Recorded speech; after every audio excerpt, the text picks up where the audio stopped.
Guys, तो आज हम डिस्कस कर लेते हैं एक बहुत ही ज़्यादा इम्पॉर्टेंट टॉपिक है, जैसे आप सभी ने न्यूज़ में सुना होगा। वो है डोस्टारलिमाब ड्रग के बारे में। ठीक है, क्या है उसके बारे में हम देख लेते हैं। रिसेंटली क्या आपने न्यूज़ में सुना होगा कि जो 12 पेशेंट हैं, कितने 12 पेशेंट 12 पेशेंट्स जो हैं 12 patients in US were completely cured of rectal cancer. कितने पेशेंट? 12 पेशेंट पूरी तरीके से ठीक हुए हैं।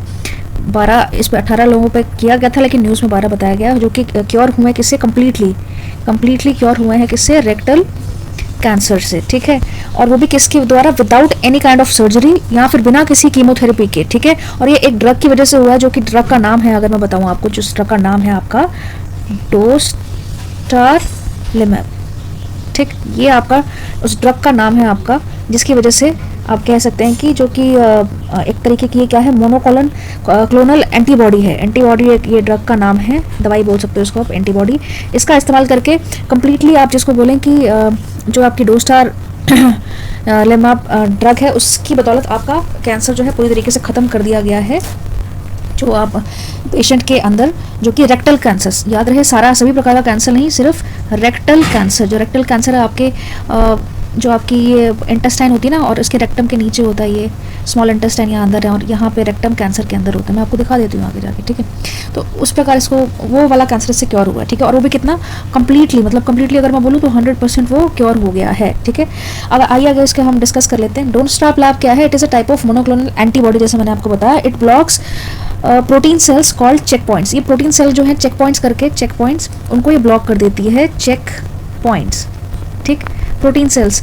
ठीक है, और जो कि बने होते हैं किससे? Immune system cells such as T cell से बने होते हैं, या फिर सेम कैंसर सेल से बने होते हैं। ठीक है, उसको ये ब्लॉक कर देती है। ट्रीटमेंट जो है 6 महीने तक चला, जिसमें मतलब हर तीसरे हफ्ते ये दवा उनको दी जाती थी, हर तीसरे हफ्ते। और करंटली तो ये टैबलेट जो एक डोसेज है, ये 4 लाख पर मंथ की है, जो कि आगे जाके फ्यूचर में शायद वो डिस्काउंट हो जाए, कम ही हो जाएगी hopefully in future. So these check points help keep immune response from acting 100 strong and may prevent T cells from this killing of cancer cells. तो अगर मैं बात करूँ कि वो कैंसर सेल को एक तरीके से किल करने में हेल्प करता है। ठीक है, तो when these check points are blocked, T cells are free to kill cancer cells with more efficiently T cells को किल कर सकते हैं। ठीक है, अब प्रोटीन से इसको आप देख सकते हैं कि जो क्या है, इसलिए मोनोक्लोनल ड्रग जो है हमारे टी सेल्स को बहुत मजबूत करेगा, और ये जो PD1 है इसको रिमूव करेगा, ताकि टी सेल जो है कैंसर सेल को मार सके। PD1 मैं आपको बताती हूँ कि क्या है, किस तरीके से है, वो आपको सारा दिखा देती हूँ यहाँ पे। एग्जाम्पल जैसे PD1 हो गया, PDL, CTLA4 एंड B71, इनको एलिमिनेट करेगा। अब क्या मैं दिखाती हूँ आपको, PD याद रखना, PD1। सो एक और क्वेश्चन है, can dostarlimab work against all cancer cell? तो जैसे मैंने आपको स्टार्टिंग बताया कि नहीं। According to experts, drugs like dostarlimab can be used only if a patient with a genetic property of mismatch repair deficiency का किसी को होती है ना, मिसमैच डिफिशिएंसी जिसको हम बोलते हैं MMR अगर डिफिशिएंसी किसी को होती है तो उसमें ये काम नहीं होगा, सिर्फ रेक्टल कैंसर में मोस्ट प्रोबेबली काम आएगा। और what is mismatch repair deficiency, अगर आप पूछोगे कि ये क्या होती है, तो क्या होती है? मिसमैच रिपेयर डिफिशिएंसी होती है जो cancer is most common among colorectal, gastronal और एंडोमेट्रिक कैंसर्स। जिससे किसी को कोलोरेक्टल कैंसर हो जाता है, गैस्ट्रोनोमी में आपको देखने को मिलेगा, वो उस टाइप एक कैंसर जो होता है, बहुत इसको पॉपुलरली उसको बोलते हैं MMR। इसमें क्या होता है कि जो पेशेंट्स होते हैं सफरिंग फ्रॉम दिस कंडीशन जो होते हैं, वो lack these genes to correct types of DNA that occurs naturally while cells जो मेक कॉपीज। जब इसके सेल्स कॉपी बना रहे होते तो वो जेनेटिकली आप उसको देखने को मिलेगा, वो जब कॉपी बनाते हैं तो जनरली क्या होता है कि कैंसर से अपने आप को रिपेयर कर लेते हैं, पर अगर वो अपने आप को रिपेयर ना कर पाए तो उसमें गड़बड़ी आ जाती है, जिसको कि इस मिसमैच रिपेयर MMR डिफिशिएंसी के थ्रू बोला इसको जा सकता है। ठीक है, इसलिए हर तरीके के कैंसर को डोस्टारलिमाब नहीं इफेक्टिवली दूर कर सकता है, लेकिन जेनेटिक वाले को जिसमें डिसेबिलिटी है उसको कुछ हद तक, मतलब अब मैक्सिमम जिसको बोलते हो कि मैक्सिमम जो पेशेंट हैं वो मिसमैच रिपेयर डिफिशिएंसी के थ्रू ही cancer patient they die, and it is a very severe thing. So for example, अगर कोई सेल वही अपनी जगह पर अगर कॉपी बना रहा है तो हम जनरली क्या करते हैं, वो रिकवर कर देता है, लेकिन जब उसकी कोई गड़बड़ आ जाती है तभी मिसमैच रिपेयर डिफिशिएंसी कहलाती है, कैंसर कहलाता है। ठीक है, तो उसके मोस्ट कॉमन टाइप्स आपको मिलेगा gastrointestinal and colorectal and cancers and etcetera. तो ये सारे इसके टाइप्स हैं। अब आप पूछोगे कि मोनोक्लोनल एंटीबॉडीज क्या करती हैं, क्या है ये? एक लैब में इसको क्या बनाया गया, प्रोड्यूस किया गया है, सो दैट एक मॉलिक्यूल्स है, so that they serve as a substitute antibodies. तो ये जो आपकी मोनोक्लोनिक एंटीबॉडी है ना डोस्ट्रालम, तो इससे क्या होता है कि एक तरीके की एंटीबॉडी का एक्ट करती है, जैसे एंटीबॉडी होती है ना उसकी तरह सब्स्टिट्यूट एक्ट करती है। लैब में बनाया गया है इसको। क्यों किया जाता है? ताकि जो आपके सेल्स हैं उसको रिस्टोर कर सके और एनहांस कर सके, मॉडिफाई कर सके और मिनिमम मेक श्योर कर सके कि जो इम्यून सिस्टम है आपका उसके अटैक से, जो अनवांटेड सेल है उसके अटैक से उसको बचाया जा सके। तो ये काम होता है एंटीबॉडीज का। तो each monoclonal antibodies design in a way it binds to only one antigen. वो एक ही एंटीजन के साथ जो एंटीबॉडी है वो कनेक्ट होती है। ठीक है, अब मैं आपको इसमें दिखा देती हूँ कि कैसे फंक्शन होता है। जैसे आपको देख रहे हो ना, ये क्या है आपके PD-1। अब जैसे ये आपका कैंसरी प्रोटीन सेल इस पे लगा हुआ है, अगर इसको रिपेयर करना है और ये कैंसर सेल है, इसको अगर रिपेयर करना है, यहाँ पे प्रोटीन लगी हुई है, लेकिन ये आपका PD-1 है और ये मोनोक्लोनल एंटीबॉडी है। यहाँ पे क्या है PD-1, अगर इसको हम छोड़ देंगे तो आराम से जाकर के इसके अंदर जो ये कैंसर सेल है, पहले इसको खत्म करना पड़ेगा, है ना। ये जो सेल है जो इसके अंदर एंटीबॉडीज है, इसको पहले कैंसर सेल को खत्म करने के लिए क्या जाना पड़ेगा, मूवली। तो वो क्या होता है, इसको यहाँ से कैप्चर कर लेते हैं, इसको रिमूव कर देता है मोनोक्लोनल एंटीबॉडी। यहाँ से इसको जैसे पकड़ लिया, इसको रिमूव कर लेता है एक तरीके से, आप देखो तो फिर वो फ्री हो जाता है अपने आप रिपेयर करने में, और वो किल कर देता है कैंसर सेल को। तो इस तरीके से ये फंक्शन करता है, जैसे आपको समझ में होगा। अब इसी से रिलेटेड आपका प्रीवियस ईयर क्वेश्चन पेपर आया था, उसमें क्वेश्चन था 2021 में डिजीज से लेकर के कि द टर्म, कौन सी टर्म, जो टर्म है ACE2 क्या है, ये एग्जाम में पूछा गया था कि what do you mean by this term ACE2। अब ऑप्शंस क्या थे आपके कि is it a satellite, is it an Indian own satellite, या फिर बी पूछा था वहाँ पे क्या ये रेडियो है, रेडियो कॉलर्स एक्टिविटीज है, यहाँ पूछा था क्या ये जीन्स का इंट्रोडक्शन है, और फोर्थ ये था कि development of India's own satellite. तो ये मतलब ओन सैटेलाइट या स्प्रेड ऑफ वायरल डिजीज। तो आंसर इसका क्या होगा, स्प्रेड ऑफ वायरल डिजीज के थ्रू स्प्रेड हुआ था। ये आपका क्वेश्चन प्रीवियस क्वेश्चन में आया था। नेक्स्ट हम देख लेते हैं कि लिथियम बैटरी से रिलेटेड आपका एक आर्टिकल देखने को मिल रहा है, जो कि आपको पता ही होगा इलेक्ट्रॉनिक मोटर व्हीकल के थ्रू है, जैसे मैंने आपको डिस्कस किया था प्रीवियस कल के आर्टिकल में भी डिस्कस किया हुआ है।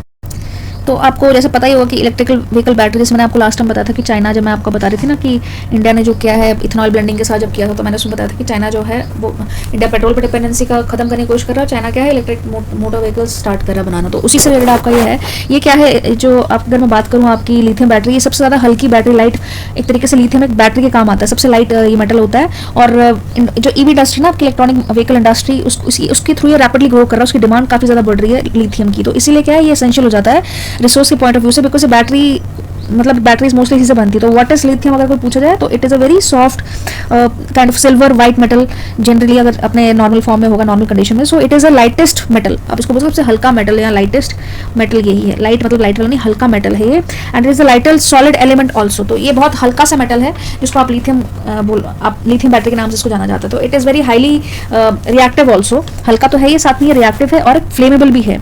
It is highly reactive and flammable. Do remember this, and must be stored in a mineral or somewhere where air and water won't be explode to this. अगर वो explode करेंगे तो it will be blast हो जाएगा, it can explode. So it is an alkaline metal and rare metal जिसको आप बोलो। तो इसके uses क्या है, अगर मैं बताऊँ uses हम क्यों पढ़ रहे हैं इसको, जैसा कि आपको पता होगा बैटरी जरूरी है किसके लिए, कार्ड्स के लिए, है ना। आयन बैटरीज इसमें बनती हैं। की एलिमेंट इसका अगर हम देखें, न्यू टेक्नोलॉजीज इसकी आयन बैटरी से लुब्रिकेटिंग ग्रीस की तरह काम करता है। कैन बी यूज इन आपके मोबाइल्स में भी, रॉकेट्स में, एरोस्पेस में भी, टेलीकम्युनिकेशन भी इसका यूज किया जाता है। और ये मैं आपको बार बार बता दूं, can be explode when expose to air and water. तो it is highly flammable as well. तो ये था आपका लिथियम बैटरी का। और रिसेंटली आपको यूक्रेन ने पता होगा कि बैटरीज के लिए बहुत जाना जाता, तो अभी ब्रिटेन को भी काफ़ी दिक्कत आ रही थी, फोक्सवैगन कार्स एंड ऑल से, जर्मनी वगैरह हैं उनको भी काफ़ी दिक्कत आ रही थी, बिकॉज जर्मनी का मैक्सिमम डिपार्टमेंट जो आयरन बैटरीज से यूक्रेन के ऊपर डिपेंडेंट था। तो ये आपका एक तरीके से मैंने आपको एग्जाम्पल के थ्रू बताने की कोशिश की है लिथियम बैटरीज का। नेक्स्ट आर्टिकल हमारा है unified geological map of the moon. Geological एक मून है जो कि उसका मैप बनाने की कोशिश की, जैसे हम है उसको देख लेते हैं, उसको पढ़ लेते हैं। ये कुछ इस तरीके से आपको digital geological map of moon ये देखने को मिलेगा। जो आपके अपोलो मिशंस थे ना, पहले जाते थे अपोलो मिशंस मून पे, उन्होंने जितना भी डेटा कलेक्ट किया था उसके थ्रू ये मैपिंग एक तरीके से की गई है मून की, तो जिसको बोला गया है डिजिटल मैपिंग या डिजिटल जियोलॉजिकल मैप ऑफ। ठीक है, तो आई होप आपको समझ में। ये क्या था, यूएस ने जियोलॉजिकल सर्वे इसको बोलते हैं USGS in a partnership with national aeronauticals and space administrative NASA के थ्रू मिलके उन्होंने क्या किया था, इसको जिसको हम USGS करके भी बोलते हैं, नासा के साथ इन्होंने मिलकर ये मैपिंग तैयार की थी। Has released a new comprehensive map of the moon. एक तरीके से मैप रिलीज किया है किसका, मून का। जैसे अर्थ का मैप वैसे मून का मैप तैयार किया है, जिसको बोलते हैं unified geological map of the moon. Unified तो ये जो मैप है, the map has been created with the help of the information gathered from 6 Apollo era regional maps. जो 6 अपोलो मैप्स थे, मतलब गए थे बहुत सारे उनके थ्रू जो भी डेटा मिला था उसको गैदर करके उन्होंने मैप में बनाया हुआ है, मैप के थ्रू बनाया हुआ है। ठीक है, तो क्या है ये रिलेटेड किस मिशन से, इसी के साथ आपको और भी क्वेश्चन से रिलेटेड पूछा जा सकते हैं कि आप बताइए इंडिया के एग्जाम पॉइंट ऑफ व्यू से कैसे इंपॉर्टेंट जाता है कि बताओ कि क्या है चंद्रयान। ये भी पूछा जा सकता है आपको कि बताओ क्या है चंद्रयान। और चंद्रयान 3 मिशन जो है किसका है, वो इंडिया का है। फिर आपको क्वेश्चन इसमें पूछा जा सकता है कि बताओ जो आपका ये है ARTMIS आर्टेमिस 1 मून मिशन किसका है, तो ये मिशन किसका है, ये USA का है। फिर आपको पूछा जा सकता है कि बताइए ये आपका CHANG चेंगे ई मिशन किसका है, नाम से क्लियर हो रहा है, चेंज नहीं चेंज, तो ये किसका मिशन है, ये चाइना का मिशन है। इस तरीके से आपको क्वेश्चन एग्जाम में पूछे जा सकते हैं। और भी कुछ अगर आपको की हाइट्स देखनी है तो आपको पता होगा, पर मेन बेसिकली मून से रिलेटेड आपको आर्टिकल देखने को मिलेगा। जैसा कि आप देख रहे हो कि वाई न्यूज़, बिकॉज ये US स्पेस एजेंसी ने नासा के साथ ब्लेंड करके मिक्स करके अपोलो एरा जितने भी 3-6 गए थे उसके द्वारा मैप बनाया गया था। ठीक है, तो आई होप इसको समझ में आ गया, छोटा सा 1 लाइनर आर्टिकल था। नेक्स्ट हम बढ़ चलते हैं, तो नेक्स्ट हम देख लेते हैं यहाँ पे क्या है, टेक्नोलॉजिकल डेवलपमेंट फंड है जिसका नाम है technological development fund, technological tech driven इसको बोलते हैं, टेक्नोलॉजिकल डेवलपमेंट फंड। तो नाम से क्लियर होगा टेक्नोलॉजिकल डेवलपमेंट फंड क्या है, ये है TDF, टेक्नोलॉजिकल डेवलपमेंट फंड जो आप देख रहे हो ये है, ये एक स्कीम है गवर्नमेंट के द्वारा, जिसकी नोडल एजेंसी कौन सा, मिनिस्ट्री ऑफ डिफेंस है। और ये आपको नाम से क्लियर होगा कि DRDO द्वारा डेवलप किया, defence and research organisation body के द्वारा। इसमें क्या है, defence minister has approved the scheme the enhancement of the funding under which technology development fund, जिसको TDF बोला जाता है, टेक्नोलॉजी डेवलपमेंट फंड, बार बार बोल रही हूँ, स्कीम टू बी रुपीज, पहले इसका रुपीज कितना था, 10 करोड़ था इसका फंड।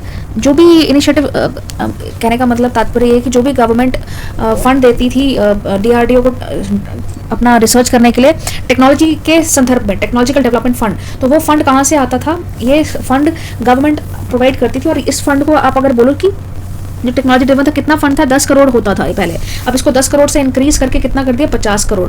और यहाँ पे ये भी है कि आपका गवर्नमेंट, अगर आप टेक्नोलॉजिकल ड्रिवन हो किसी भी फील्ड में, वेदर डिफेंस और प्राइवेट, पर प्राइवेट में याद रहे कि आपका 49% से ज्यादा share direct foreign direct investment में नहीं होना चाहिए। अगर वो होगा आपका किसी भी कंपनी को, तो फिर उसमें इसमें अलाउ नहीं किया जाएगा, क्योंकि ये आपका टेक डेवलपमेंट हो रहा है किसमें, टेक्नोलॉजिकल डेवलपमेंट फंड किस चीज से रिलेटेड हो रहा है, डिफेंस से रिलेटेड, या आपका आत्मनिर्भर भारत, मेक इन इंडिया के अंडर हो रहा है। तो आप नहीं चाहते कि उसमें FDI का शेयर अगर 49% से ज्यादा किसी कंपनी का है तो वो इसमें अलाउ नहीं होगी।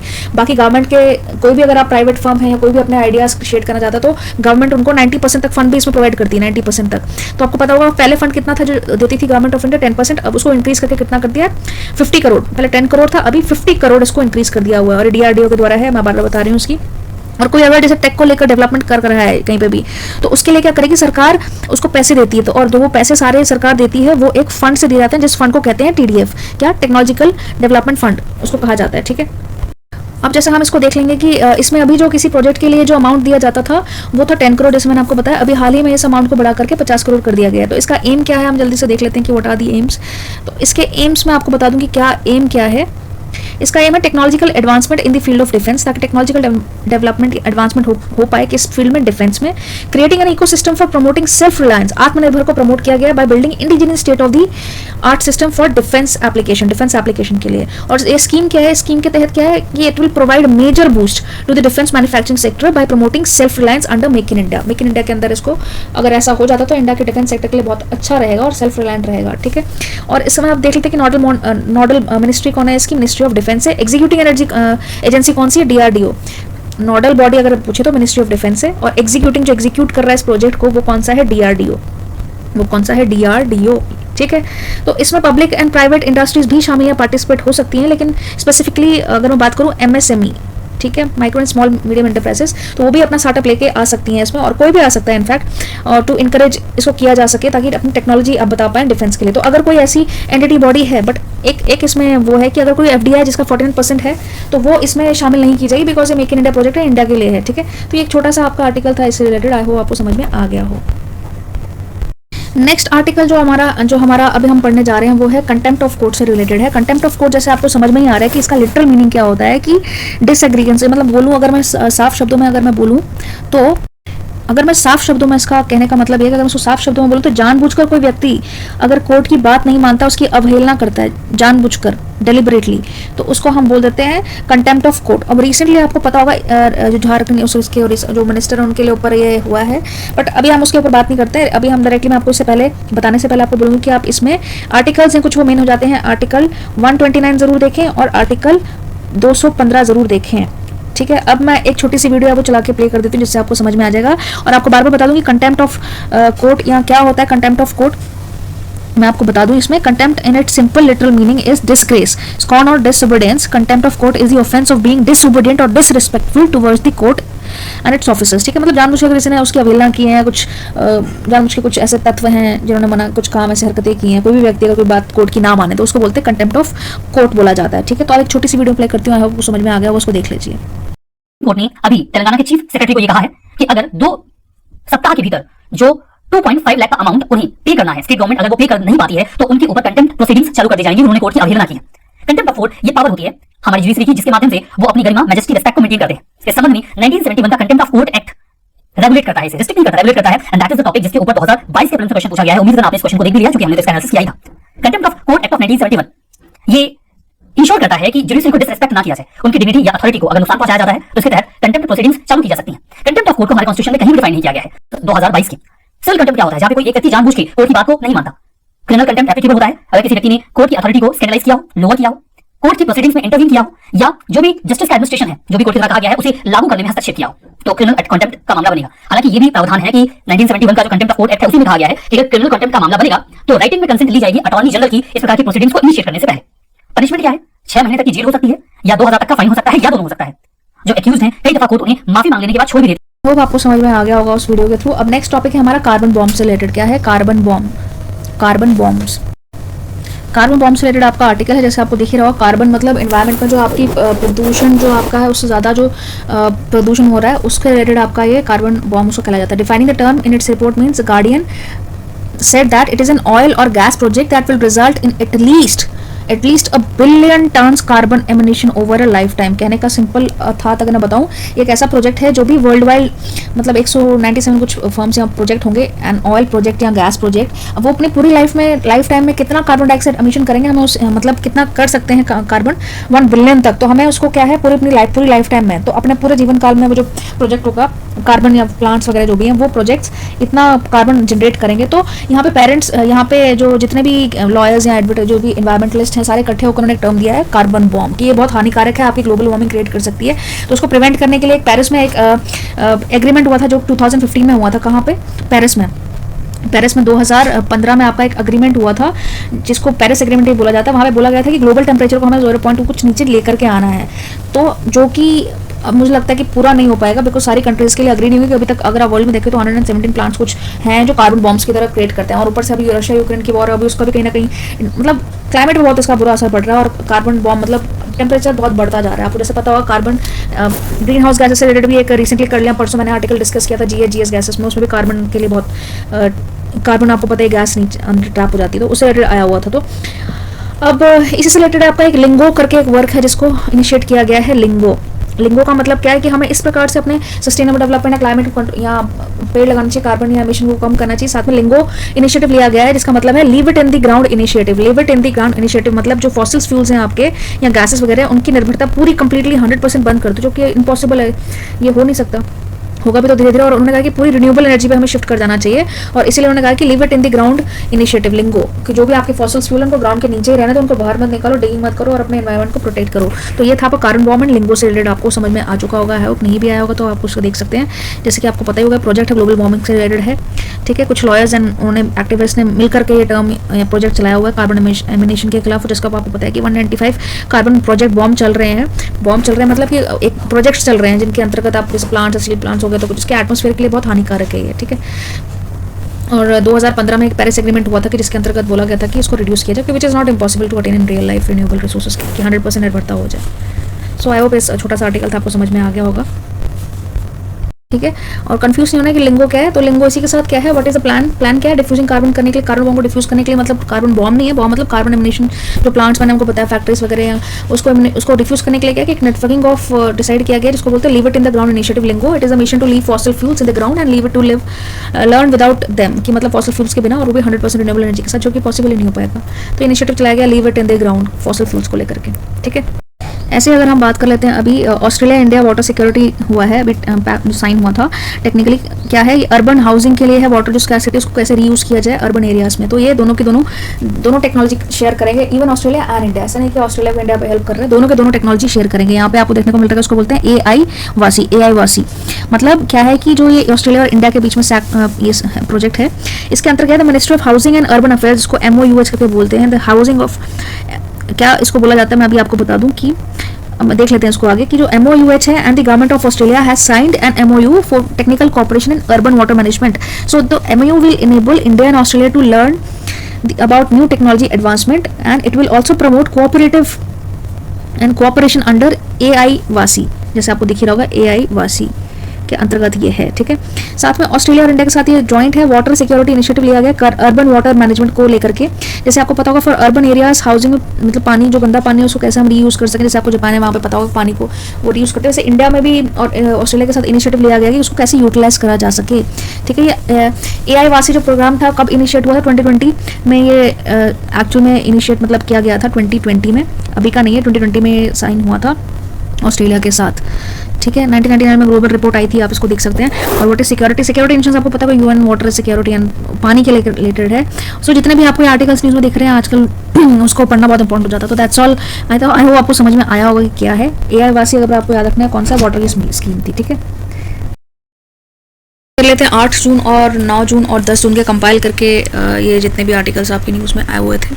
तो अब हम देख लेते हैं. जैसे फर्स्ट आर्टिकल है ministry of health and family welfare releases FSSAI fourth state food security index, जो कि कल हमने डिस्कस कर लिया था. लिंक मैं आपको यहाँ पे ऊपर आई बटन में आप देख सकते हैं, मेरे इस डिस्क्रिप्शन बॉक्स में आप इस वीडियो के एंड में आप देख सकते हैं, उसका लिंक आप यहीं पे आपको मिल जाएगा. जैसे कि हमने पढ़ा था कि तमिलनाडु आपका फर्स्ट है और इसमें JNK के प्रोस्पेक्टिव से अगर देखा जाए तो UT जो है JNK फर्स्ट रही है, फिर then Goa and Sikkim, Manipur and Sikkim है. ठीक है, तो ये हमने डिस्कस किया, इसको डिस्कस नहीं करेंगे. ऐसे ही हमारा सेकंड आर्टिकल है chief on defence staff CDS pool widened retired and three star officers eligible. ये भी मैंने आपको डिस्कस किया हुआ था, आपका प्रीवियस वीडियो में बता दिया होता है, जो भी कल की वीडियो से में आ गया था कि उनकी एज अभी रिटायर्ड भी है वो भी आ सकते हैं, 62 एज तक लिमिटेड है, और साथ में 3 स्टार वाले भी हैं. तो उसको मैं नहीं जाऊंगी, अब हम आगे बढ़ते हैं. अब India looks forward to joining the nuclear supplies group. NSG ministry of external affairs ने बोला है कि जो इंडिया है अभी आगे देख रहा है कि न्यूक्लियर सप्लायर के रूप में, पहले हम क्या सप्लाई इंडिया जो है सप्लाई कर सकता है न्यूक्लियर. जैसे आपको पता है कि रिसेंटली वियतनाम एंड जो आपके ताइवान है वहाँ पे इंडिया ने प्रोजेक्ट साइन किए हैं. तो ताइवान को तो इंडिया ने असिस्टेंस भी दिया है, ब्रह्मोस वगैरह मिसाइल्स भी दी हुई है. तो इंडिया अभी कैसे देखा जा सकता है, न्यूक्लियर सप्लाई के रूप में देखा जा सकता है. नेशनल, इसको क्या बोलते हैं, NSG का फुल फॉर्म यहाँ पे है नेशनल न्यूक्लियर सप्लायर ग्रुप. ठीक है, तो NSG was set up in response to India's non nuclear weapon state own nuclear test in 1974 to prevent the proliferation of nuclear weapons by curbing exports of nuclear equipment in its fourth multilateral export जितना भी था so and so. Currently it has 48 participating countries हैं इसके अंदर, membership है इसकी. और other MECRs की अगर हम बात कर लें, अदर है ऑस्ट्रेलिया ग्रुप है, मिसाइल टेक्नोलॉजी का ट्रांसफर है, जैसे हमने अभी किया है, मिसाइल की टेक्नोलॉजी ट्रांसफर की है काफी सारे लोगों को, उनको बनाना भी सिखाया, खाली मिसाइल से ट्रांसफर नहीं है, टेक्नोलॉजी ट्रांसफर भी इसमें बात की गई है. ठीक है, अब मिनिस्ट्री ऑफ साथ में एक लाइन इसमें इंपॉर्टेंट है कि जो आपकी ये थी, इट हैज 42 मेंबर्स. जो आपका वेस्टनगर अरेंजमेंट है WA establish in 1996. It is voluntary and non legally binding export control regime. तो ये आपकी कुछ कंट्रीज हैं, G7 कंट्रीज में इससे ऊपर बात है. It is not legally binding and etcetera. Unlike NSG participants, India is not a party to the treaty on the non proliferation of nuclear weapons which India considers to be discriminatory. Earlier आपको पता है कि क्या क्या steps India को पोखरण में नहीं करना दिया गया था, मतलब ऐसा माना जाता है कि जिनके पास न्यूक्लियर पावर्स है वो उसमें इंडिया को थोड़ा उस तरीके से देखा था, डिस्क्रिमिनेशन की भावना से देखा जाता है. ठीक है, तो खैर अब आगे मूव कर लेते हैं. Ministry of civil aviation ministry ने लॉन्च किया नेशनल एयर स्पोर्ट्स पॉलिसी, जिसको बोल सकते हैं NASP.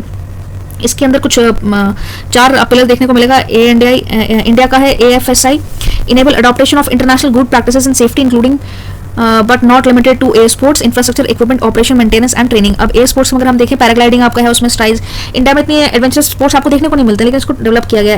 एयर मॉडलिंग है आपका, अदर एयर स्पोर्ट्स जैसे बंजी जंपिंग वगैरह, बंजी जंपिंग एयर से आपको कूदना, स्काई डाइविंग को बोल सकते हैं. तमिलनाडु स्काई डाइविंग एसोसिएशन जैसे स्काई डाइविंग का बात किया. रीजनल यूटीज कौन से परफॉर्म कर रही है, इसमें नॉर्थ ईस्ट रीजन भी स्काई डाइविंग के लिए, Maharashtra sky diving, other UTs में भी इसमें देखा जा रहा है. Sky diving Mumbai, sky diving Pune, sky diving Nagpur, other cities, उसको इनिशिएट किया गया है. ठीक है, क्या स्कीम है याद रख लें, national air sports policy 2022 safe affordable sustainable air sports ecosystem provide करता है. ठीक है, तो अब आगे हम देख लेते हैं इसके अंतर्गत आगे एक और आर्टिकल है आपका, government launches single nodal agency dashboard for PMF. इसको आप बोलते हैं ministry of finance launches a single nodal agency dashboard to the public financial management system, PFMS को बोला जाता है. सिंगल बॉडी इनिशिएटिव है इसका, forms part of PMF reform. It was initiated in 2021 में इसको इनिशिएट किया गया था. सेंट्रली स्पॉन्सर्ड स्कीम है, जिसको CSS भी बोला जाता है, सेंट्रली स्पॉन्सर्ड स्कीम है. The SNA model require the state to notify SNA for centrally sponsored scheme and utilisation of funds by central agency. मैंने कल भी शायद आपको 1 लाइन में बता दिया होगा, by providing data and balance and so and so. ठीक है। इसका बजट में अगर हम देखें, budget 2022 133 CS small spanning all ministries have been revamped into 65 schemes and all that, online software application development and implementation by the office control general on accounts etcetera. तो ये सब आप इसमें देख सकते हैं। एक और आर्टिकल है इसमें, देख लेते हैं लास्ट आर्टिकल। इलेक्शन कमीशन ने क्या किया, plan pilot project to look at remote polling for migrant voters. Remote areas में आपको पता है कि जाना बहुत मुश्किल हो जाता है, मतलब पायलट ये किससे रिलेटेड है, आपका वोटिंग से रिलेटेड है। पायलट का आप उसको एयर से मत रेट करना, किससे रिलेटेड है, वोट से रिलेटेड है, ठीक है। तो इसमें क्या है कि EC said that a committee will be set up to examine the issue of migrant voters including exploring possibilities of remote voting after consultation with stake holders. Remote voting refers to a mechanism that allows electors to vote from location other than polling station assigning to their registered constituencies। इसमें कहा गया है कि other than polling centres के अलावा अगर कोई दूर दराज का इलाका है, वहाँ पे कुछ ऐसा पोल सेंटर बनाया जाएगा जहाँ पे वो वोट कर पाए। तो ये वोटिंग से रिलेटेड आपका आ गया है। प्रेजेंट डे में अगर हम बात करें, voting means migrants. Currently ballot paper पे भी ईवीएम में होता था पहले तो अब बैलेट पेपर भी है। तो currently postal ballots are the only method for persons outside their voting constituency, but it is available to some like service voters, example army personnel etcetera, उनके लिए अलाउ किया गया। One national one voter ID is propose solution to ensure ballot probability, helping people who are unable to exercise their voting rights such as NRIs, migrants, etc. The model of Aadhaar-linked electronic voting system that would enables electors to cast their votes from any part of the country. अब circular migration is defined as a temporary move from followed by return to the normal place of residence for purpose of employment। तो आप देख सकते हैं कौन कौन देख सकते हैं जो इंडिया के वोटर्स हैं। इसमें आप NRI का भी अगर बात करें तो वो सब आप देख लेंगे इसमें। अब एक वन लाइन न्यूज़ है आपकी, ब्रिक्स आपको पता होगा कौन कौन सी कंट्रीज हैं। यहाँ पे आपको दिख रहा है ब्राज़ील, ठीक है, रशिया, इंडिया, चाइना, ठीक है। तो ये कंट्रीज हैं आपकी ब्रिक्स की। बहुत इंपॉर्टेंट हो जाता है ब्रिक्स, आपको पता होगा रिसेंटली न्यूज़ में भी है। और आपको पता है कि चाइना जो है under the BRICS China chairmanship को ले रहा है सेकेंड। एंड खैर अब हम बात कर लेते हैं यहाँ पे Atal innovation mission innovative leader for entrepreneurial eligibility and profitable AIM ILP एक लीडरशिप एंटरप्रेन्योर था। अब यहाँ पे हिमाचल प्रदेश का हम देख लें ड्रोन पॉलिसी 2022 की, ऑब्वियसली ड्रोन को काट करेंगे बजट वगैरह। एंड आगे है ग्रीन जॉब्स करके यहाँ पे एक टर्म है। ग्रीन जॉब्स क्या होती हैं, classes refer to jobs with direct positive impact on the planet, जिसको ग्रीन जॉब्स बोला जाता है, ठीक है। Reducing the negative environment impact, renewable energy, ये सब यूज करना। एनवायरमेंट परफॉर्मेंस इंडेक्स की अगर हम बात करें, EPI में कल भी डिस्कस करी थी, इंडिया को 180 रैंक दिया गया, विच इज कहीं से भी सही नहीं है, क्योंकि 180 कंट्री में से 180 दे दिया। इवन अफगानिस्तान को उन्होंने 81 रैंक पर रखा, विच इज नॉट एक्सेप्टेबल। तो चलिए हम आगे बात कर लेते हैं। यहाँ पे integrated tiger habitat conservation programme की बात करें तो यहाँ पे टाइगर प्रोजेक्ट जैसे आपको बहुत देखने को मिलता है, उसी से रिलेटेड आपका वाइल्ड लाइफ सेंचुरी से रिलेटेड ये है, इसको भी आप देख लें। ITS3 प्रोजेक्ट है, ये ग्रांड मेकिंग इनिशिएटिव एक मूव है। इसमें 12 scale large project in tiger conservation landscape across Bangladesh, Bhutan, India, Indonesia, Japan. यहाँ पे प्रोजेक्ट इंटरनेशनली आप उसको देख सकते हैं, ठीक है, इंटीग्रेटेड है, एक साथ उन्होंने प्लान किया। तो जियो स्पेशल सेल्फ सर्टिफिकेशन पोर्टल है एक, जिसमें कि डेटा की बात हुई है, नेशनल इंफॉर्मेटिक्स सेंटर्स। वहीं पे आपका अल्टीमस अकॉर्ड्स करके मैंने आपको बताया अभी रिसेंटली, ठीक है, US ने किया। United Kingdom, Japan and Canada have sign the accords with France set to become the 7th European states etcetera, border principles etcetera. Grand challenge in India, कौन कौन सा चैलेंज इंडिया फेस कर रहा है इस वक्त रिसर्च वगैरह में, partnership framework. Grand challenge India originally sign in 2012 and it intends to boost innovation and research development programme, sustainable development etcetera. अब हम बात कर लेते हैं यहाँ पे national tribal research institute NTR news में रहा है, होम मिनिस्ट्री इनॉग्रेट करती है NTR न्यू दिल्ली में। कोलैबोरेट नेटवर्क है इसका, सुवेंसो प्रोजेक्ट है इसके अंदर। कोलकाता के है, हम बात कर लेते हैं हावड़ा ब्रिज और ये सब जो भी आपको कोलकाता एक हेरिटेज साइट पे, आप हेरिटेज तो नहीं, बात रिसेंट आपके archaeological survey of India ASI जो है उन्होंने एक्सकेवेट किया 2000 ईयर्स ओल्ड माउंट यहाँ पे रॉबर्ट क्लाइव हाउस, ठीक है, 2000 साल पहले का। Robert Clive capture Calcutta, command the Indian East company and the battle of plastic sector, ये हुआ था। Another British administrative Job Charnock was popularly believed as found till 2003 after it was ruled by Calcutta high court and that is not the founder of Kolkata. East well Calcutta from 3 villages Sultanpur, Govindpur and Kalikata से 1969 में से माना गया था कि कोलकाता ये है। तो ये था आपका। नेक्स्ट आर्टिकल की तरफ हम देख लेते हैं कौन कौन सा हम डिस्कस किए हैं।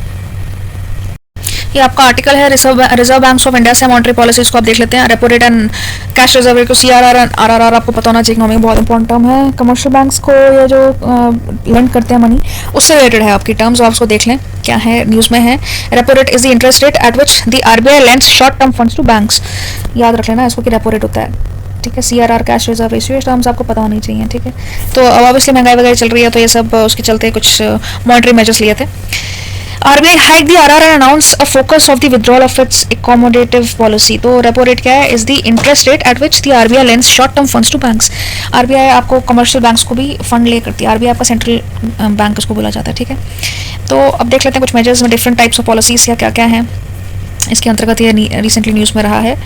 तो खैर आगे हम बात कर लेते हैं। India and Vietnam sign mutual logistic agreement, ये भी मैंने आपको कल के उसमें बता दिया हुआ है, तो इसको ज़्यादा बात मैं करूँगी नहीं। इसमें इंडिया ने 12 पोर्ट और ये भी बोला गया कि मिलिट्री अटैक तो नहीं करेगा वियतनाम के साथ, लेकिन मिलिट्री अपना सिस्टम प्रोवाइड कर सकता है कि उनकी अगर रिपेयर करना है, साथ में ड्रिल करनी है, एक्सरसाइज करनी है, उसके लिए पोर्ट्स प्रोवाइड कर सकते हैं इंडिया, और इंडिया वहाँ पर जा सकता है। उनकी मिलिट्री हमारे इंडिया में भी आ सकती है, not for attack but for exercise purpose and जैसे अगर किसी ने कुछ टेक्नोलॉजिकल डेवलपमेंट करनी है, ऐसा कुछ डिफेंस सेक्टर में ऐसे इसके लिए। तो अगर हम बात करें, नेक्स्ट है commission for air quality management bans use of coal in Delhi nearby cities from January 2023। तो कुछ दिल्ली में स्पेशली आपको पता है कि पोल्यूशन बहुत ज़्यादा है, तो इसलिए है ये रिड्यूस करने के लिए पोल्यूटेंट्स इंक्लूडिंग SPMR मैटर जिसको बोलते हैं ना, पार्टिकुलेट मैटर, नाइट्रोजन ऑक्साइड, इसको कम करने के लिए save 1.7 tons of coal annually which is use in industrial application. जिसको ये अच्छा इनिशिएटिव है, जैसे आपका कोल एनर्जी को आप बचा सकते हो एनुअली। ठीक है, क्या बोलते हैं इसको, अबाउट क्वाम, CAQUM। क्या है ये एक्चुअल में, क्या बन जाती है आपकी commission for air quality management, जो क्या बोलता है कि bans of use of coal in Delhi and nearby cities from January 2023। ठीक है, और एक और है NCPCR launches app to aid rehabilitation of the children in streets situation CISS, जिसको क्या application under Bal Swaraj portal to help in rehabilitation process of CISS में क्या है, चिल्ड्रन इन स्ट्रीट सिचुएशन, जो लोग उसमें स्ट्रीट में उनकी सिचुएशन को इंप्रूव करने के लिए पोर्टल एक तरीके से है। तो ये अच्छा इनिशिएटिव आप बोल सकते हैं बच्चों के लिए। कोविड-19 में उनकी मदर्स या फंक्शन नहीं है, पेरेंट्स नहीं रहे, उसके अंतर्गत भी ये मतलब आप बोल सकते हैं जो स्ट्रीट पर रहने वाले बच्चे उनके लिए। अब है cabinet approves transfer of 10 in orbit communication satellites from government to New Space India Limited. United cabinet के द्वारा किया गया, has also approved increasing authorise share capital of NSI from 1 crore से लेकर के 7,500 करोड़। बेनिफिट किया desire financial autonomy in the company, trigger domestic economy, इससे थोड़ा इंप्रूव हो सकेगा। तो ये सब कुछ मेजर्स लिए गए हैं। ठीक, आगे हम बात कर लेते हैं जो इंपॉर्टेंट है। Ministry of power has notified electricity promoting renewable energy through green energy open access. अभी भी बात चल रही थी क्लीन एनर्जी की, इतना क्लाइमेट पे क्यों एफर्ट करना पड़ रहा है, बिकॉज आपको पता है कि कोल पर डिपेंडेंसी, हम लोग ज़्यादा देर तक फॉसिल फ्यूल्स यूज़ नहीं कर सकते क्लाइमेट के ऊपर डिपेंडेंसी के ऊपर। साथ में अगर हम पेट्रोल भी यूज़ करते हैं, गैस या ऑयल की बात करें, तो उसको भी हम मिथनॉल ब्लेंडिंग के साथ हम यूज़ कर रहे हैं। तो ये कुछ इनिशिएटिव है जो रिसेंटली क्लाइमेट चेंज को लेकर के लिया गया है। यहाँ पे ministry of power has notified electricity promoting renewable energy through green energy, इसको ग्रीन एनर्जी बोला जाता है। Reduction in the limit of open access transaction. The aim is to enable small consumer also to purchase renewable power through open access. और एक और था कि मैंने आपका रूफ शेल्टर, आपका कोई यूके उत्तराखंड में मैंने बताया था कि उनका घर है, वहाँ पे आप सोलर पैनल लगाओगे, उसके थ्रू भी, और राजस्थान में भी, उत्तराखंड में भी है, तो वो भी आपका एनर्जी से रिलेटेड था कि इलेक्ट्रिसिटी वगैरह आप ओपन सोर्स ले पाओ। तो ये रिसेंटली न्यूज़ में रहा है। ठीक है, एक मल्टी एजेंसी सेंटर है मैक करके, उन्होंने सैंक्शन किया 138.4 crore to the intelligence bureau IB to upgrade MAC intelligence को एक तरीके से प्रमोट करने के लिए। दूसरा है इनहांस्ड एक्सेस एंड सर्विसेज या एक्सीलेंस, ये भी है आपका कुछ मिनिस्ट्री ऑफ फाइनेंस, उन्होंने लॉन्च किया था EASE next reforms for state run lenders, borrowers and lenders की बात चल रही है यहाँ पे। तो ईजो 5.0 focus on digital customer experience and integrated and inclusive banking की बात यहाँ पे की गई है। First edition EASE was launched in FY19। तो टेक्नोलॉजिकल डेवलपमेंट की बात की है। फंड TDF स्कीम जो मैंने आपको बता दी हुई है, वो ऑलरेडी डिस्कस कर लिया है हमने, ये आपको समझ में आ चुकी होगी। पहले 10 करोड़ और बाद 50 करोड़। अब Quacquarelli Symonds QS world university ranking 2023 है। यहाँ पे की फाइंडिंग है कि institute of science IISc Bangalore has emerge as a topmost Indian institute ranking in 155 position. कौन सी है? IIT Bangalore, IISc Bangalore. ठीक है, नेक्स्ट हम बात कर लेते हैं दिबांग वैली की न्यूज़ में है, आपको पता ही होगा दिबांग वैली हाइड्रो पे कि अरुणाचल प्रदेश दिबांग वैली है। यहाँ पे दिबांग वैली देख लेना, लोकेशन दियांग एंड दिबांग, तो ब्रह्मपुत्र वहाँ से मतलब दिबांग वैली न्यूज़ में है। Dibang valley is inhabited and by the Idu Mishmi community, a major sub tribe of Mishmi group. अभी मिशिमी ट्राइब भी है, आपको मैप में इंडिया में देख लेना इसको लोकेट करके। Blue Duke star butterfly of Sikkim जो है इन द ईस्टर्न हिमालय देखा गया है इसको, ये देख लो कैसे दिख रही है। ब्लू ड्यूक क्या बोलते हैं, ब्लू ड्यूक बटरफ्लाई स्पेसीज है, एक मिली है सिक्किम में, कहाँ, ईस्टर्न हिमालय में। As post another contender Krishna peacock to be announced by the state butterfly of Sikkim, ये स्टेट बटरफ्लाई के नाम से इसको जाना जाएगा, ब्लू ड्यूक ऑफ सिक्किम, याद रहेगा। फिर एनवायरमेंटल परफॉर्मेंस इंडेक्स दोबारा बता रही हूँ, उसको डिस्कस भी कर लिया हुआ है। अब tax reassessment notice issued from April 1, 2021 be held. Invoking article क्या क्या बोलता है, upheld assessment of noticing issued after the market tax charge से रिलेटेड है, जैसे IIT department etcetera. Next generation है आपकी कॉर्वेट्स की। Corvettes is the smallest class of naval ships, ये बिल्ड किया गया है कॉर्वेट्स। ठीक है, इसका कॉस्ट इतना है। और missile boat, anti submarine, coastal ship craft, fast track naval base etcetera, उससे रिलेटेड ये है। नेक्स्ट जनरेशन कॉर्वेट्स बनना अच्छा है फॉर सिक्योरिटी एंड ग्रोथ, जिसको बोलते हैं Sagar initiative, Sagar security and growth for all in the region, navy से रिलेटेड है, याद रखना है इसको, कोवेक्स। ठीक है, अब प्लेसेस एंड न्यूज़ है, आपको दिख रहा होगा कंबोडिया है, जैसे आपको दिख रहा है मैप में। ठीक है, जिबूती इसकी दिख रहा होगा आपको कि सेकंड फॉरेस्ट ओबेरीम नेवल बेस है यहाँ पे। Cambodia and the south Asian country surrounded by Thailand, Laos, Vietnam and the gulf of Thailand. दिख रहा है आपको थाईलैंड? नहीं दिख रहा है, मैं आपको दिखाऊँ, ये है आपका थाईलैंड, दिख रहा है? अब दिख रहा है? यहाँ पे आर्कियोलॉजिकल गल्फ ऑफ मर्तबान है यहाँ पे। तो ये सब की लोकेशन है, आपको देखना पड़ेगा। लाओस यहाँ पे है, कंबोडिया इधर है, तो इंपॉर्टेंट बन जाता थाईलैंड। ये सिचुएशन लोकेशन है जो आपको देखनी पड़ेगी, ठीक है। हाईएस्ट पीक की अगर हम बात करें यहाँ पे यूराल एंड कार्डेमम माउंटेन्स यहाँ पे भी देखने को मिलते हैं। अब कार्डेमम से आपको याद है इंडिया में भी कार्डेमम हिल्स है जो कि केरला में देखने को मिलती है। ऐसे रिलेटेड आपको क्वेश्चंस इस तरीके से पूछे जा सकते हैं। अब हम देख लेते हैं 10 जून को क्या क्या दिखाया गया था, न्यूज़ में क्या क्या आया है। Tracking quantum phenomena in 2D graphene, 2D अब उसको अपडेट किया हुआ है डाउनस्ट्रीम यहाँ पे। अबाउट ग्राफीन क्या है? Graphene is an allotrope of carbon with a single layer monolayer of carbon atoms tightly bound in a hexagonal honeycomb lattice. It is the thinnest compound known to man at 1 atom thick, the lightest material known and the strongest compound discovered. Lightest भी है और strongest भी है, ठीक है। Graphite क्या है? is a 200 times stronger than the steel। और ये पहले हम कार्बन कंपाउंड की बात करते हैं ना, कार्बन अभी इससे ज़्यादा स्ट्रॉन्गर है, जिसको हम बोलते हैं कंपाउंड डिस्कवर किया गया है thinnest quantum phenomena 2D graphene, ठीक है। आयरन से ज़्यादा स्ट्रॉन्ग है 98%, 1000 लाइटर देन पेपर, पेपर से भी लाइट है और स्ट्रॉन्गर देन स्टील। ये इसकी खास कुछ बात है। 200 time stronger than steel and 1000 time lighter than paper. It has good chemical stability and high electric conductivity. About the quantum computers की अगर हम बात करें, quantum computers are machine which harness the laws of quantum mechanics to store data and perform computation. अब recently Japan का जो था उसको हरा दिया हुआ है, सुपर कंप्यूटर होता था, अब यूएस के कंप्यूटर ने उसको हरा दिया है। So this include law of superposition, entanglement, quantum interference. तो आपको कुछ जनरल डेटा थे। नेक्स्ट आर्टिकल है minister of labour and employment addresses plenary session of international labour conference ILC of ILO at Geneva. कहाँ पे हेल्ड हुई है? Geneva, याद रख लेना। हेडक्वार्टर जिनेवा है। जिनेवा आपको पता है कहाँ पे है? स्विट्जरलैंड में है। Was created in 1919 as a part of treaty of Versailles. जिन्होंने 9th क्लास नहीं पढ़ी है कृपया करके 9th क्लास की वर्ल्ड हिस्ट्री जरूर पढ़ लें, ट्रीटी ऑफ वर्सलिस में आया हुआ है। ज्यादा नहीं तो फर्स्ट चैप्टर ही पढ़ लें बस, ज्यादा नहीं तो एटलीस्ट आपको समझ में आ जाएगा हिस्ट्री की। ट्रीटी ऑफ वर्सलिस क्यों साइन हुई थी, क्या क्या हुआ था एंड सो ऑन। अब कन्वेंशन क्या है? कन्वेंशन क्या? Freedom of association, protection of the right on organise convention 1948। India status क्या है? Not ratified. कन्वेंशन नेम है minimum age convention 1973 in force आ चुकी है। Right to organise and collective bargaining convention 1945। India का स्टेटस क्या? Not ratify. Worst forms of child labour convention 1999, Geneva convention भी इसको बोला जाता है। इंडिया को उसमें पार्टिसिपेट ही नहीं किया गया था। आफ्टर अंग्रेजों के बाद इंडिया को उसमें अलग से कंट्री को फोर्स किया गया था, अगर आपको याद होगा हिस्ट्री। तो फिर world force labour convention 1930, India उसमें है। Force and force equal remuneration convention 1951। Abolition of force labour convention 1957 in force है।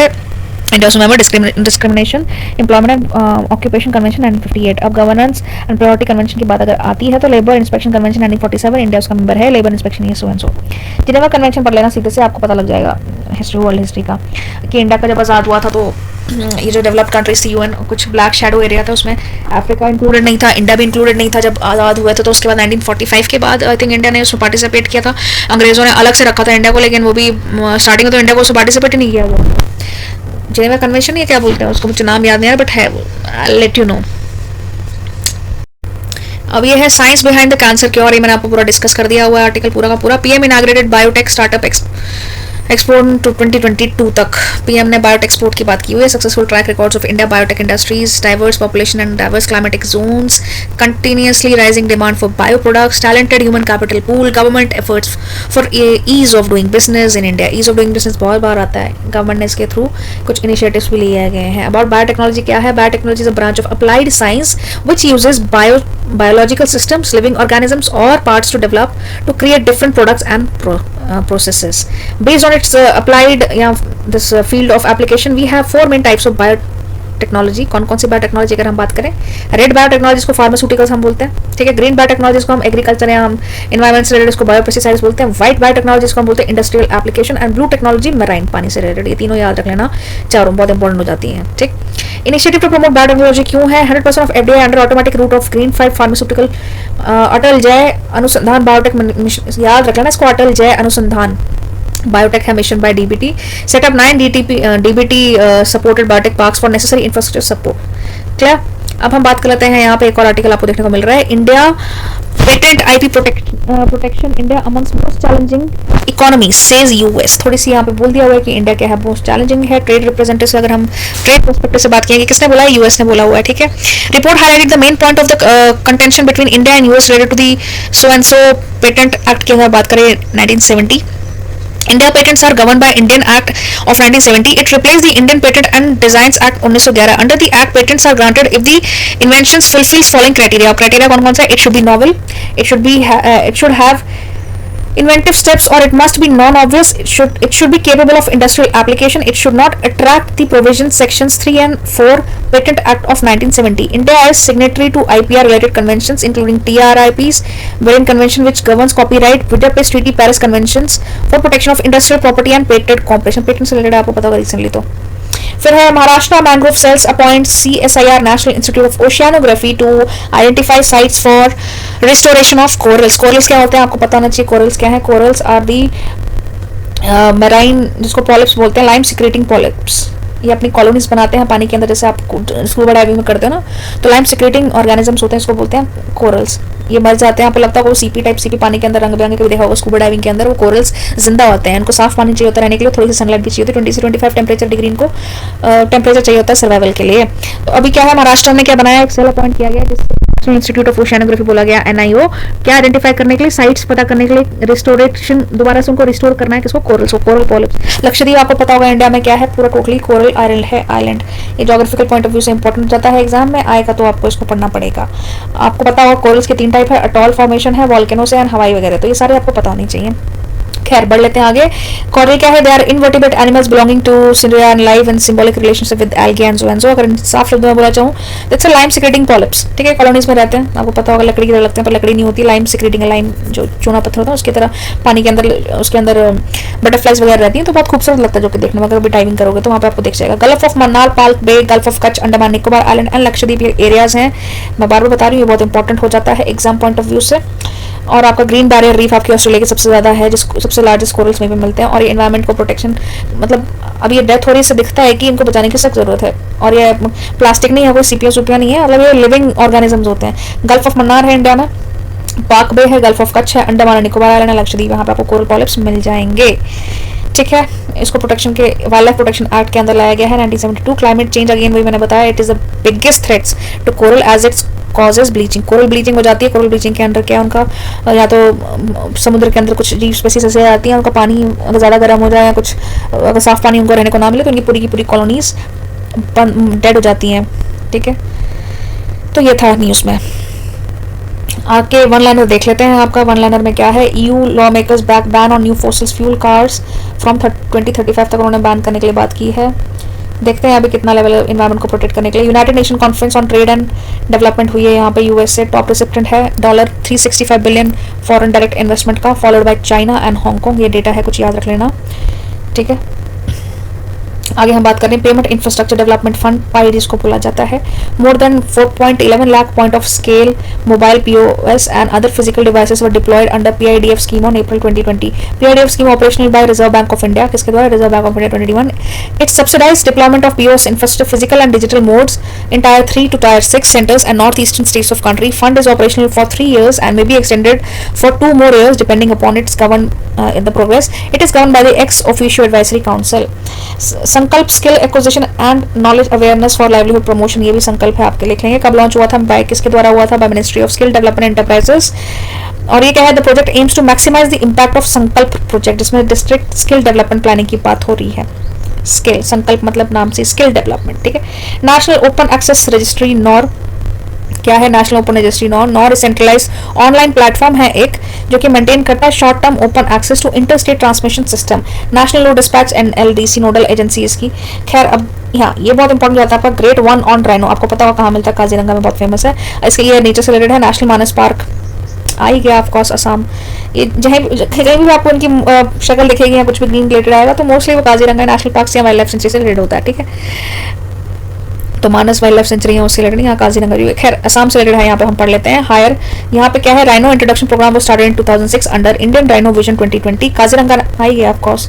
Kaziranga national park prohibition wildlife sanctuary. Manas again वही बताया मैंने, Manas national park in UNESCO world heritage site and tiger reserve in western Assam. Grade 1 on rhino is also known as Indian rhino, is Asia's largest rhino species. इसलिए इसका बताना बहुत मुश्किल हो जाता है, इसका मतलब इसको स्पेसीज को प्रिजर्व करके रखा है. And in Nepal ICU list में इसका वल्नरेबल स्टेटस है. क्या है वल्नरेबल स्टेटस, उसको इंपॉर्टेंट बोल रही हूँ, बार बार पढ़ लो, नोट करके लिख लो. इसका अपेंडिक्स 1 के दौरान wild life protection act 1972 schedule के अंतर्गत 1 के अंतर्गत आता है. वन ऑन राइनो, क्या स्टेटस है इसका पूछा जाए, रेड लिस्ट के अनुसार वल्नरेबल है। अब है offshore wind energy in India. Offshore wind energy मतलब आपको पता होगा विंड एनर्जी को किस तरीके से यूज किया जाए, काइनेटिक एनर्जी को, सो दैट, और इसमें भी ऑफशोर की बात की गई है।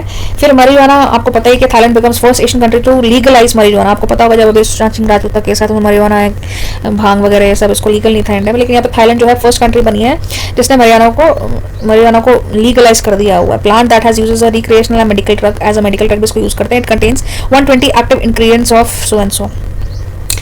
तो जैसे खैर, राष्ट्रीय पुरस्कार पोर्टल लॉन्च, एक और पोर्टल लॉन्च हुआ है जिसको बोलते हैं राष्ट्रीय पुरस्कार पोर्टल, ठीक है। Bring together all awards in the various ministry department agency, सारे, ठीक है। अब देख लेते हैं यहाँ पे सामिना जो एक आपका आइलैंड है, सामिना दिस टेम्पर अफ्रीका का, तो सामिना एक आइलैंड है, फर्स्ट आइलैंड, मतलब एक सामिना रियली प्लेस है, आइलैंड आप उसको बोल सकते हैं। कहाँ, किसके साइड पे है, ऑस्ट्रेलिया के साइड पे है। तो Tasmania is the first region to become carbon negative. अच्छी बात है, हाँ अच्छी बात है कि नहीं है बताइए। यहाँ पे बात हो जाती है कि ना ये अच्छा इसको बोल सकते हैं, हम खराब हो जाता है। कार्बन नेगेटिव, यहाँ आप उसको बोलते हैं कार्बन नेगेटिव, मतलब जितनी आपको इन्वायरमेंट में जरूरत है उससे ज़्यादा आप कार्बन का निकालना, मतलब कार्बन पॉजिटिव ही एक तरीके से कार्बन नेगेटिव उसको बोल देते हैं। तो एक्सेस में आप कार्बन उसको निकाल देते हैं एटमॉस्फेयर से, जो कि समहाउ आप अच्छा भी बोल सकते हो ना बैड भी बोल सकते हो। सो मतलब carbon negative is equivalent to carbon positive. So Tasmania is the first region to become carbon negative. Political boundaries क्या सामिना की, फॉर्मली वन यहाँ पे है Diemen's land is an island state in Australia, lies about 150 miles of south Victoria from which separated from relatively shallow Bass Strait. यहाँ पे दिख ही रहा होगा आपको, ये रहा आपका, दिख रहा है, ये है ऑस्ट्रेलिया के साथ। ज्योग्राफिकल फीचर, 2 मेजर रिवर यहाँ पे ब्लो करती हैं जिसका नाम है south east and trident. Mountain island इसका हाईएस्ट पीक माउंट ओसा है। Soils are leached and acid, poorly drained, high in humus and low fertility. तो यही था आपका। आई होप आपको समझ में आया होगा, जो नहीं समझ में आया था आप कमेंट सेक्शन बता सकते हैं। मैं रिसेंटली मैं सोच रही हूँ कि आपकी विलेज लेवल वर्कर हैं JNK की जनरल इन जनरल JKPSC हैं जो भी है जनरल में आप JNK की सीरीज लेकर के आऊँ। अगर आप लोग सहमत है तो आप मुझे कमेंट सेक्शन में बताएं कि क्या लेकर के आनी चाहिए क्या नहीं। That's all, signing off MJ। General awareness JNK की लेकर के आने वाले हैं रिसेंटली, वो मैं स्टार्ट करूँगा। अगर आपका मुझे रिस्पॉन्स उसमें मिलेगा, अगर रिस्पॉन्स नहीं मिलेगा तो I won't start that. That's all, signing off MJ। Bye.